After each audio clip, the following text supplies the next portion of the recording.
Hi, it's Fierce Tarot. Hello all signs. So, this is your reading pagdating sa emosyon ni person mo ngayong week pagdating sa'yo. Okay? So, syempre, before tayo mag-start, kung hindi ka pa nakakapag-subscribe, please do subscribe and hit the notification bell para lagi po tayo maging updated sa mga mangyayari pa lang. Okay? And yes, kung may mga tanong po pagdating sa private reading, just message me sa akin pong FB page for more info. Ganun rin po pagdating kay Perception of Light. Okay? And syempre po, sa mga naghahanap po ng healer, kay Kuya Dingsi naman po tayo magme-message. Okay? And yes, opo, wag pong kakalimutan na mag-follow sa kanya-kanya po naming FB page. Okay? And yes, sa mga nagtatanong ng ating all-in-one evil eye bracelet, sa ating mga all-in-one evil eye item. Okay, so ito yung ating bracelet. Ito yung ating bracelet na may initial. So dalawa yung ating evil eye bracelet po, ha. So pareho silang unisex. Okay, so kahit anong gender mo pwede.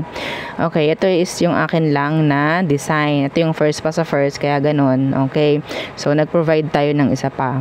Okay, so kung ayaw nyo ng ganito, edi ganito. O, diba? So meron tong initial. Okay, initial po na magmamayari. No, ito, ayan. Ayan, at saka ito. And this is adjustable, by the way. This is, garterized. Okay, so ito naman ang ating evil eye ring, non-tarnish, hypoallergenic, and adjustable. Okay, so ito naman ang ating evil eye necklace. So ganito siya. Okay. Lagi siyang nahihiya. Yan. Yan. Diba? Ganyan siya. Okay, non-tarnish, hypoallergenic, and meron siyang extender. Pero pwede naman kayong gumamit ng ibang chain if you want to. Okay, so ang ating evil eye, yun ang ating mga evil eye items po, ha. So lahat ng evil eye items is for protection pagdating sa evil eye na ibinabato sa atin, ha. Yun po, ha. Okay, so ano bang next? Yung next is yung ating love bracelet. So hindi ko siya ma-flex dahil yung akin ibinigay ko talaga. Ibinigay ko kasi para makasama na. Sa shipment kahapon. Ngayon dapat yung shipment actually. So ginawa na ni admin lahat. So ngayon ang pick up. Yan, para makahapon makasama sa ipipick up ngayon. Okay, so ibinigay ko yung akin, wala akong ma-flex. Wala akong ma-flex. Ay, napakaganda. Kung sino man yung makakatanggap nung akin na yun. Kung sino man. I'm so happy na for you agad-agad. So, si Granter. Okay, nasan ba si Granter? Hanapin natin si Granter. Okay, si Granter ma-flex ko ngayon kasi ito talaga is para dito lang yan, si Granter. Okay. Okay, so ito siya. Ganito ang Granter necklace natin. So, made to order si Granter po, ha. Okay, made to order si Granter. Unisex, hypoallergenic, 20 inches long ang kanyang chain, and non-tarnish. Okay, so naka-box po ang ating Granter necklace kapag inyo matatanggap. Okay, and again, made to order po ang ating Granter necklace, ha. Okay, so yan siya. Likod at harap. Okay, so acrylic po yan, ha. Parang may glass. Okay, so yan siya. Okay, kung may iba pang mga tanong, message lang kayo sa akin pong FB page para sa iba pang mga detalye, no? Okay, so let's start all signs pagdating sa emosyon ni person mo ngayong week pagdating sa'yo. Okay, so let's start with Aries. Okay, so Aries, ano ba ang emosyon sa'yo ni person mo ngayong week? Anong emosyon niya? Let's check. Check. Okay, the Page of Pentacles in reverse. Bakit ganun? Parang walang nangyayari. Why the Page of Pentacles in reverse? The Judgment. Yeah, it's like a cycle na kailangan meron ditong like improve, para may kailangan improve sa iyo tong taong to or sa emosyon niya para sa iyo. Parang cycle. Some of them, they're too immature pa. Okay, they're too immature. Yeah, the Wheel of Fortune in reverse, may kailangang baguhin, may kailangang i-action, may kailangang i-level up. Kasi paulit-ulit to, Aries, walang mangyari. Ha? Okay. So, Some of you, pwedeng younger tong taong to, kaya ganyan. Like, hindi sila makapag-focus pa sa kung anong dapat pag-focusan. Yeah, death in reverse. So, may chance ng kung anong nakita mo nung last week, yun pa rin hanggang ngayon, Aries. Okay? So, next is Taurus. Okay, Taurus, ano ba? Oo, yung emotion sa'yo ni person mo ngayong week na parating. Excuse me. Some of you, they're holding back, no, yung emotion. Let's see. Okay, the six of wands in reversed. There's jealousy here. Why? Parang gusto nito attention mo sa'yo lang. Oh, the king of wands. Yeah. They're passionate. Oo. Being passionate. Andito yung palagi kang hanapin ito. Nakakita ko dito ng sex, ha? Oo, madalas yung intimacy ngayong week. Okay, intimacy. Diba? They will talk dirty. Oo, pagdating sa kanila. Diba, tawan-tawa ang aga-aga. Ganun ang ating nakita for your person. No, kung sino man to. Pwedeng fire sign, ang lakas ng fire sign dito. Meron ding Virgo. Okay? So, kung hindi kayo magkasama nito, they're, fantasizing you. Okay? So, there. Next. Gemini. So, what is their emotion? Ngayong week, pagdating sa'yo, ano ba ang emotion niya? Gemini. Okay, the strength. Okay, some of them, they're holding back their true emotion. Why? Pwedeng Leo. Okay, why? Why strength? King of Swords in reversed. Anong meron? Okay, so they want control over you. Okay, they want control. This is manipulation. This is kind of, this someone is so narcissistic. Like, hindi ito yung totoong na emosyon. Kung anong meron, they're holding back their true emotion. Why? Bakit nga? Okay, the King of Swords in reversed. Yun ang gusto nila The Two of Swords in reversed. Okay, yun ang gusto nila. Ay, nako, the Two of Wands, the King of Cups in reverse. So, maybe, ayaw lang siguro nito na makasakit sa kung ano mang meron. Like, ayaw nila maging transparent, maybe. Okay? Ayaw nila maging transparent sa emosyon talaga for you. They're holding back. I don't know why. Okay? So, someone, if this is your person na talagang may anak kayo, ganan, they're being indecisive. Like, I don't know. May takot. No? May takot. So, yun lang akin nakukuha. Okay. So, next. Cancer. Cancer, ano ang emosyon ni person mo ngayong week pagdating sa'yo? Anong emosyon niya for you? Cancer. The World in reversed. Okay. And the Moon. They are sad. They need you. They want you. They need you. They want to see you. Okay, the Page of Wands, some of you, kung wala nga kayong connection ito ngayon, kasi pwedeng mayroon ng separation dito, may chance na gusto na itong makuha yung attention mo. Okay? Napapanaginipan ka na ng taong to. They are always thinking of you day and night. They want to talk. They want you. Yun lang, ang nakikita ko dito. Gustong gusto ka ng taong to. Kung hindi kayo magkausap, wala kayong connection, gustong gusto ka nito. Hindi ko malaman bakit. Diba bakit? They're attracted. Okay, attracted sa'yo. Okay, next, Leo.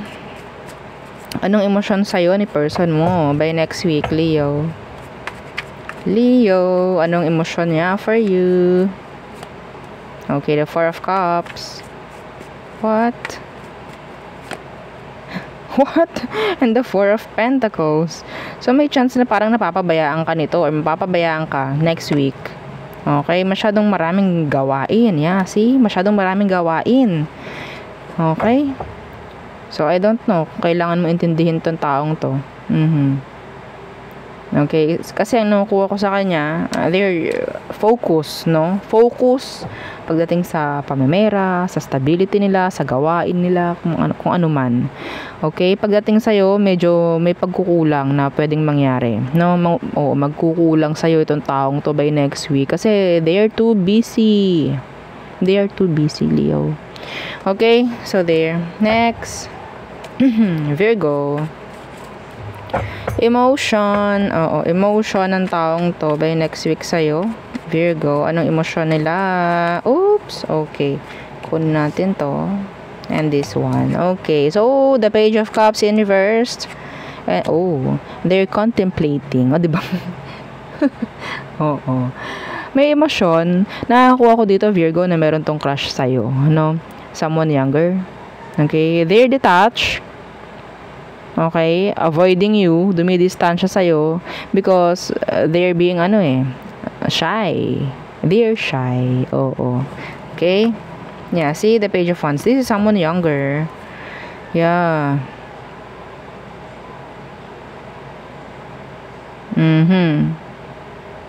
This is new. Oo, this is new. Ito yung taong hindi mo pa talaga ka-connect. Okay? Kung meron kang iniisip na meron kang nagugustuhan or you're eyeing someone, yeah, may chance na gusto ka rin nito. Like, nakakaramdam sila ng awkward feeling whenever they see you around. Yes. Water and fire. Okay? So, there. Next. Libra. Okay, Libra. Ano bang emosyon sa'yo ni person mo na iniisip? Oh, by next week, anong emosyon niya sa'yo? Okay, the King of Wands inversed. Okay, so they're passionate. Oh, passionate. They're fantasizing you. They want sex. Some of you. Death in reversed. Yeah, the Fool. If this is a past person, they still like you. Yeah, they want sex. If this is a past person, they want sex. Okay, yeah. Kailangan ko ibulong. Baka kasi may makarinig, di ba? They're open. Always thinking of you. Okay, always thinking of you. They're open. Like, wide open. Okay? Yeah. May chance na gumawa ng ng action towards you by next week, kung sino man to. May chance na gumawa ng action. Okay? Iba sa kanila, hindi mo maaasahan na kaya pala nilang gawin yun para sa'yo. Okay? So, there. Next is Scorpio. Okay, Scorpio. Anong mensahe? Ba't mensahe? Baka may mensaheng ibibigay sa'yo, no? Yung person mo. Okay, anyway. Scorpio, ano ang emosyon ni person mo by next week? Okay, the Eight of Cups in reverse. If this is a past person, hindi pa sila nakaka-move on. Actually, they want to come back. Yeah, the Lovers in reverse. Ooh. Hindi pa to nakaka-move on. Ha? They still eyeing on you. Yeah, they want to, yes, communicate. So, may chance na pwedeng i-reach out ka ng taong to. Okay?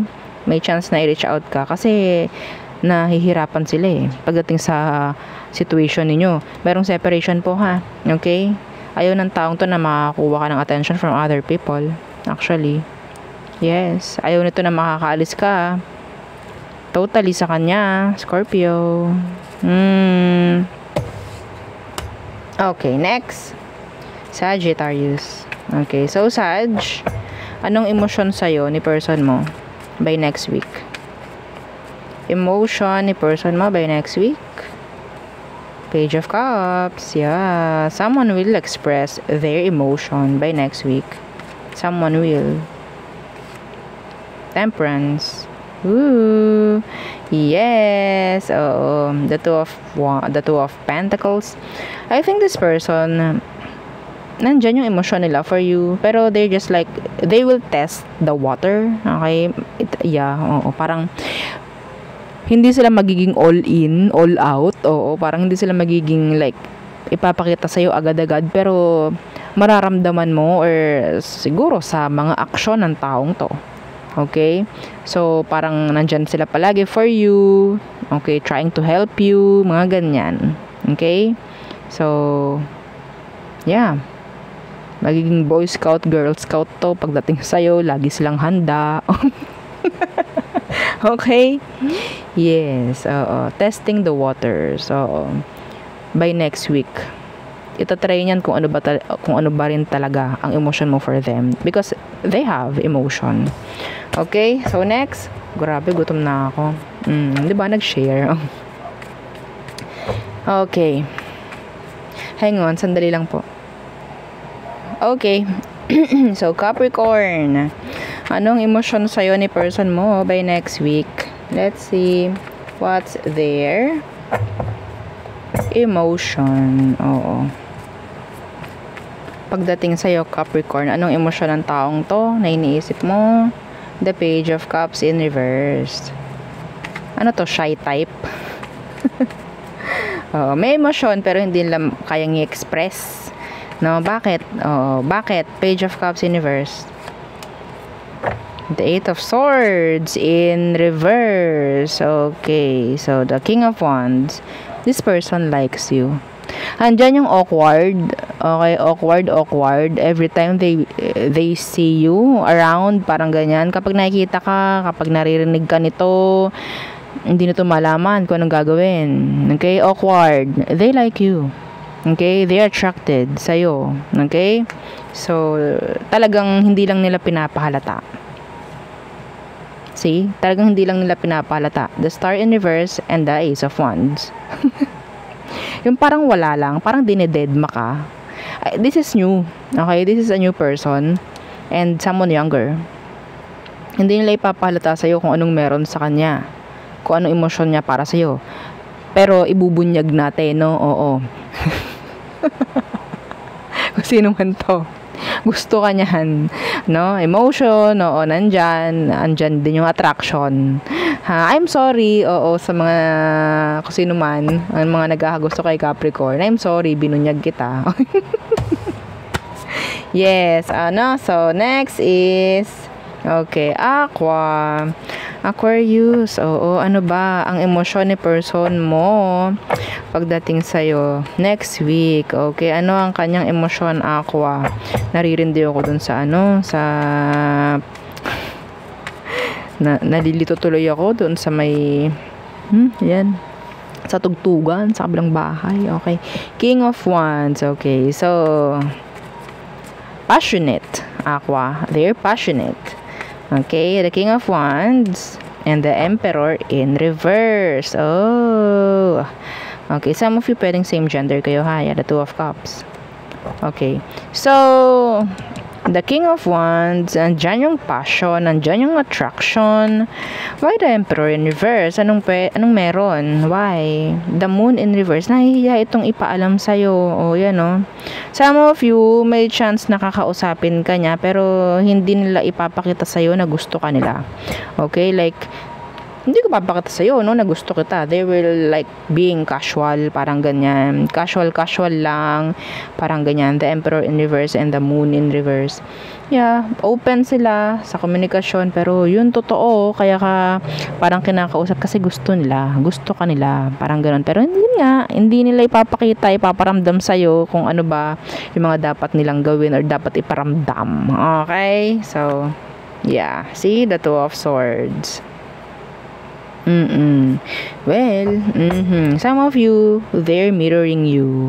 Kung anong ginagawa mo sa kanya, yun din ang gagawin niya sa'yo. Okay? Next, Pisces. Okay, so, yeah. Bago tayo mag-end, huwag kalimutan mag-share, like, and subscribe. Thank you. Okay, Pisces, ano ba ang emosyon sa'yo ni person mo by next week? Okay, let's see. Anong emosyon sa'yo ng taong iniisip mo? Oh, why? The Five of Cups. Bigla namang ganito. Panghihinayang. Opo, panghihinayang. Bakit? Panghihinayang po. Ay, grabe. They miss you. They want to talk, always thinking of you, mapaumaga, mapagabi, mapamadaling araw, naabot na. Okay, may pinagsisisihan to. May mga pinanghihinayangan, Pisces. Okay, mga dapat sana ganun, dapat sana ako yun, yeah, ganyan ang emosyon niya. See, the Three of Swords. Okay, so there is separation here. So I think kung meron tong ginawang paglayo sa'yo, yeah, ngayon nila nakikita, okay, yung worth mo, yung value mo. So yes, kaya pala some of you, asawa mo to, kasal kayo, parang ganyan, may anak kayo. Okay, may panghihinayang. Oh, this is heavy. Kawawa. Oo, kawawa yung energy niya actually. Pero I don't know kung bakit may nangyaring separation. Hindi na natin bubungkalin yon. Yung emotion lang. Okay, so nandyan yung nagre-regret sila, nandyan yung nanghihinayang sila dahil pinakawalan nila. No, yun talagang para pala sa kanila. Oo. So, magsabay-sabay tayong umiyak para sa kanya. Okay. So, yun ang ating reading for all signs. Again, please don't forget to like, share, and subscribe, and follow our FB page. Thank you. Bye.